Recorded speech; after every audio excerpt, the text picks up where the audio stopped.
For more than a century, one of the most widely used medical interventions in Western medicine was not a synthetic drug, not a laboratory invention, and not a modern supplement.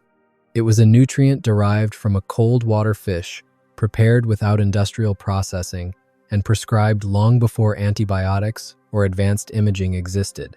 Today, it has largely been forgotten, replaced by simplified substitutes and marketing claims that focus on isolated molecules rather than biological systems.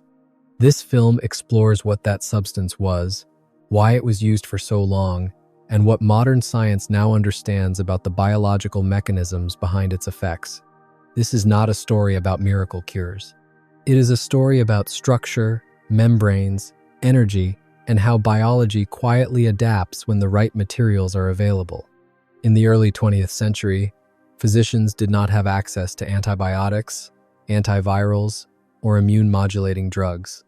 Yet they still treated infectious diseases, childhood bone disorders, delayed wound healing, and immune collapse with surprising consistency. Medical records from the early 1900s show that a majority of treatments were derived from natural sources, not because alternatives were rejected, but because alternatives did not yet exist. Among these treatments, one substance appears repeatedly across conditions that seem unrelated on the surface.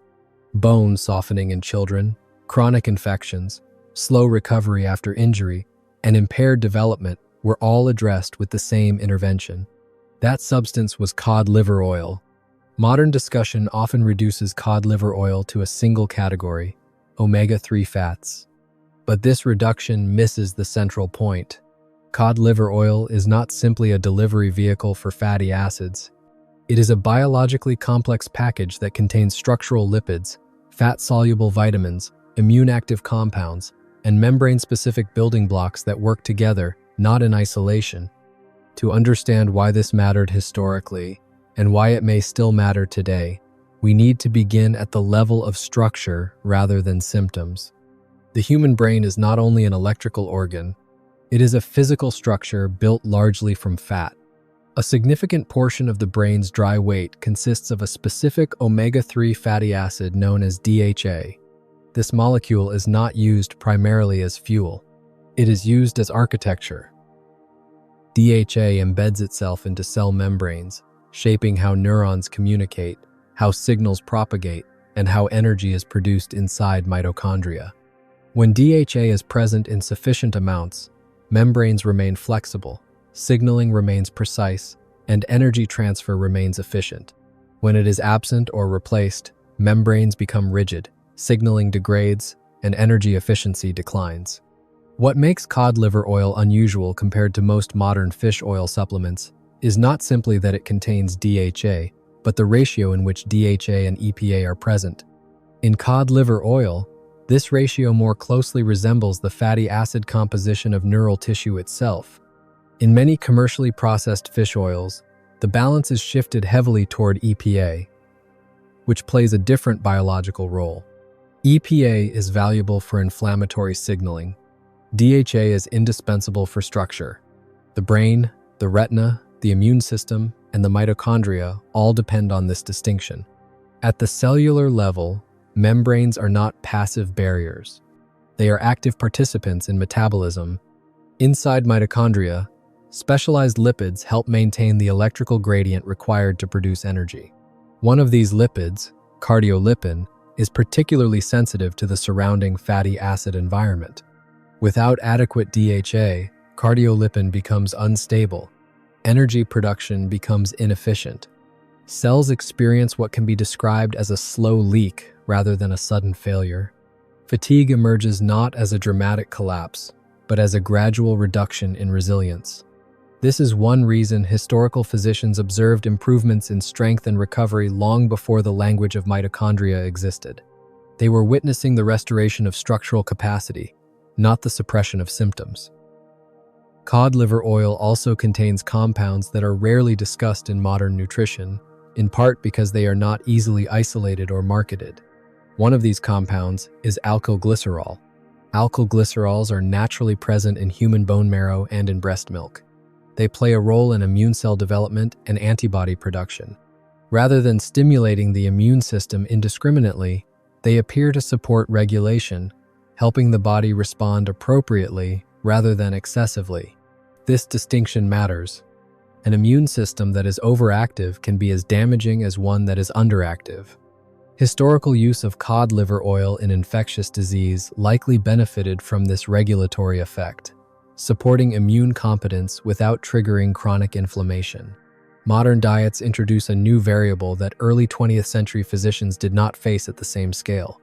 Seed oils, rich in omega-6 fatty acids, now contribute a substantial proportion of total caloric intake in many populations.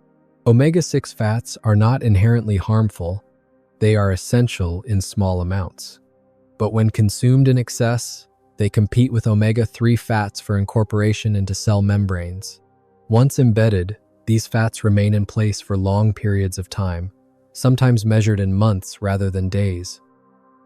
When DHA availability is low and omega-6 intake is high, the body adapts. It substitutes alternative fatty acids into membranes in an attempt to maintain function.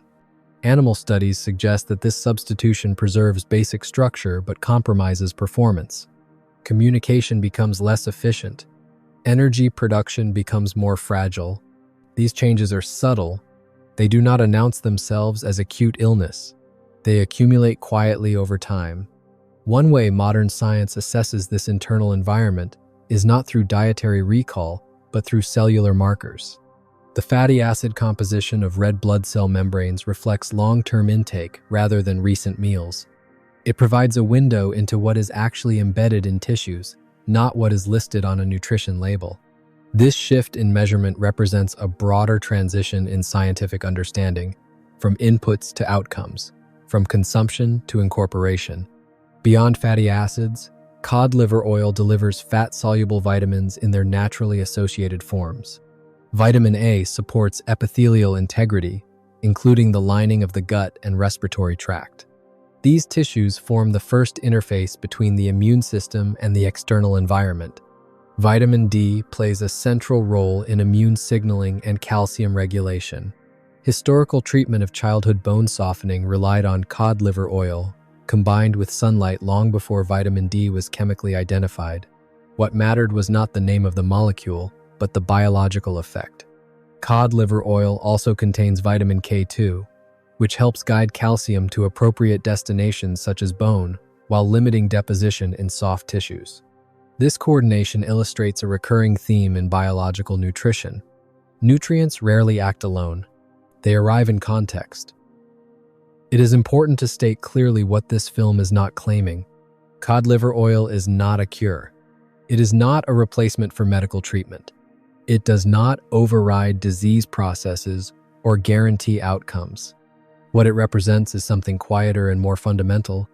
It represents the restoration of materials that biological systems evolved to use. When those materials are present, systems function more reliably. When they are absent or replaced, adaptation occurs, but at a cost. In recent decades, nutrition has often been framed as a debate over isolated components. One molecule versus another. One supplement versus another. This framing overlooks how living systems are built. Biology is not optimized around single inputs. It is optimized around patterns, ratios, and interactions. Cod liver oil mattered historically, not because it delivered one powerful ingredient, but because it delivered a coordinated set of structural resources at a time when the body had few alternatives. Today, interest in this substance has resurfaced, not as a return to the past, but as a re-examination through modern scientific tools. Membrane biology, mitochondrial dynamics, immune regulation, and nutrient synergy are no longer speculative concepts. They are measurable, testable, and increasingly understood. What remains is the challenge of interpretation. Not everything that is measurable is immediately meaningful, and not everything that is meaningful can be reduced to a headline. At Pure Science Explained, our goal is not to tell you what to take, what to avoid, or what to believe. Our goal is to show how evidence fits together, how biology behaves over time, and how historical practices sometimes align with mechanisms we are only now able to describe. Science advances not by replacing the past wholesale, but by refining it. If this exploration resonated with you, if it changed how you think about nutrition, structure, or the way the body adapts, we invite you to take part in the conversation. You can support this channel by liking the video, subscribing, and sharing it with others who value evidence-based inquiry. And if you have personal or family experiences related to nutrition, health, or recovery, we encourage you to share them in the comments.